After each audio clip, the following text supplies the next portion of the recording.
Jane! Stop this crazy thing again! I'm sorry, guys. But anyways, good afternoon. The media guy is back. And yeah, as you saw from the title and thumbnail of the video, I'm doing a second look review of Jetsons the movie. Now, I did cover the film on DVD a few months ago as a Christmas present, as well as it being a double feature review with Chill Out Scooby-Doo.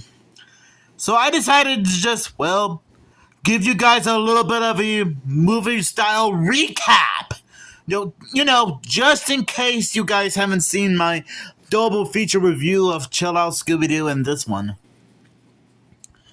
Jetsons the movie, a fun-loving flick that will appeal to all ages. Everything works.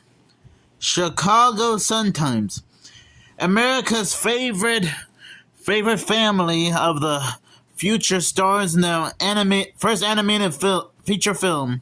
When George Jetson gets promoted, he moves to outer space with his entire family. Jane, Judy, Elroy, Rosie, the robot, and Astro, the family dog. But soon the family discovers that George's company is destroying the home of the Grungies, the friendly underground creatures who live on the same asteroid. Uh-oh. Coincidence? I think not! With his family's help, George is able to work out a peaceful arrangement that benefits both the ecology and the factory's modern technology. See the 2,000-level shopping mall, anti-gravity basketball, and other wonders of the space age of this delightful movie featuring songs by Tiffany, who coincidentally does the voice of Judy Jetson. So I guess after giving this a second look again, I still find this movie to be a bit enjoyable. Still has great animation, especially for 1990 standards. The Jetsons are still pretty iconic in the Hanna-Barbera community. It does have a decent plot for most people to follow, with a beginning, middle, and end.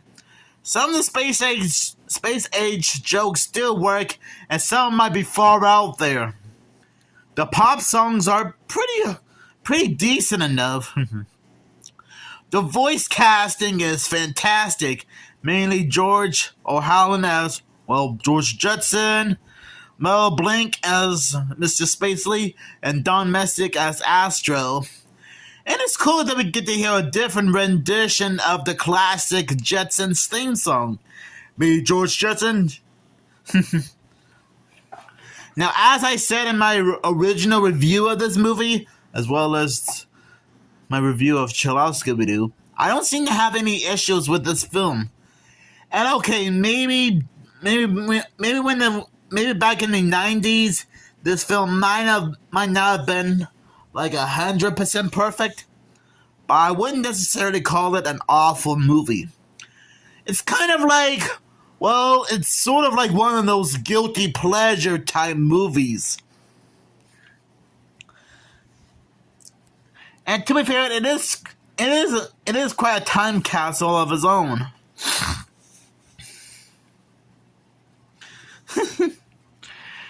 And it is cool to see George try his best to prove to his family that he is somewhat of a decent person. Although the family do seem to point out that George is starting to spend more time with his work than his family. Which I guess George didn't seem to realize until the tail end. But hey, better late than ever.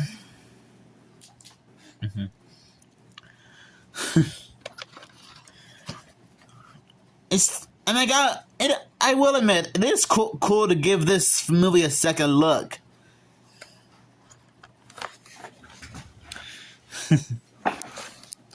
And it's cool that this is probably the first theatrical animated movie by Hanna-Barbera.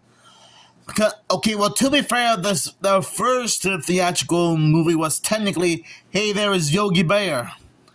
And during the 80s, they have made a few made-for-TV movies, mainly the Hanna-Barbera Superstars 10 And in 2017, the Jetsons did make a comeback in the Jetsons and WWE Robo WrestleMania, made a background cameo in Space Jam 2 New Legacy, appeared in issue 8 of Scooby-Doo Team Up, and yeah, also made an appearance in HBO Max's Jellystone. So I'm glad that the legacy of the Jetsons is still starting to be a bit strong.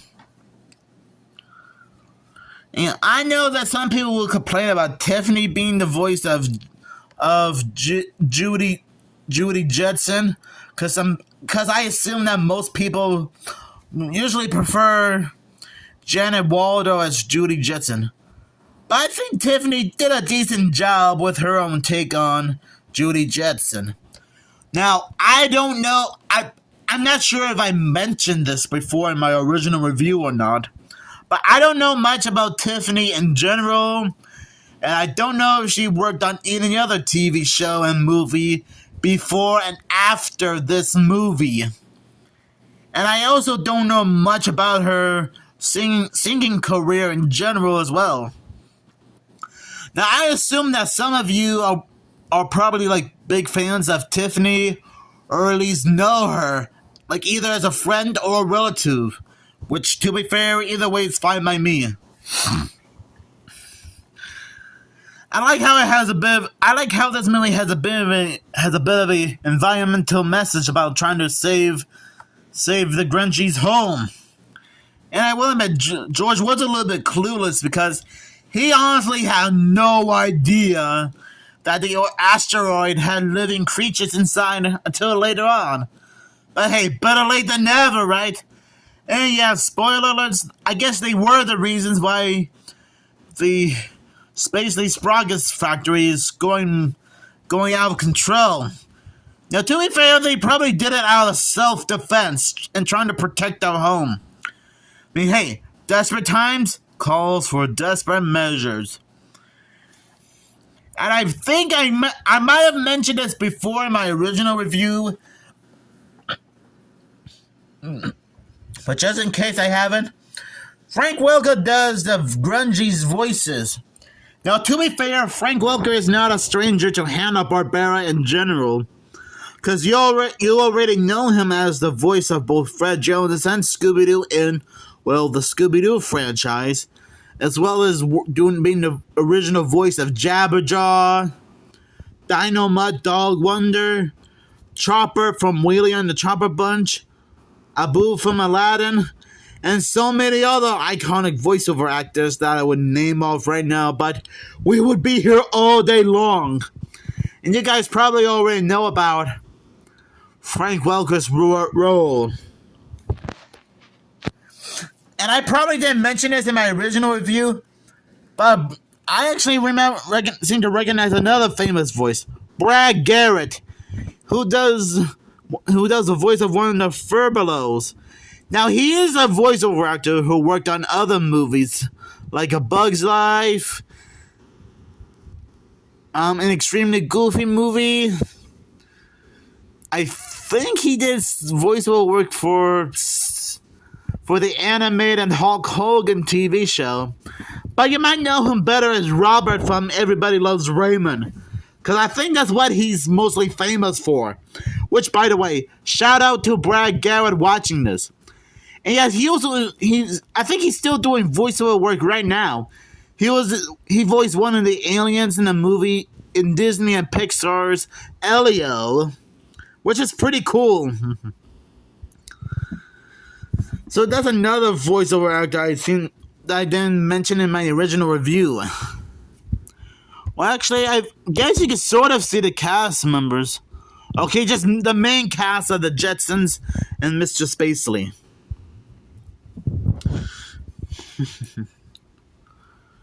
I will admit, this is also the last. I probably point this out in my original review, but this is technically the last Jetsons project to have any involvement of George O'Halloran as George Jetson and Mel Blanc as Mr. Spacely. Okay, well, technically, the first movie to be the last.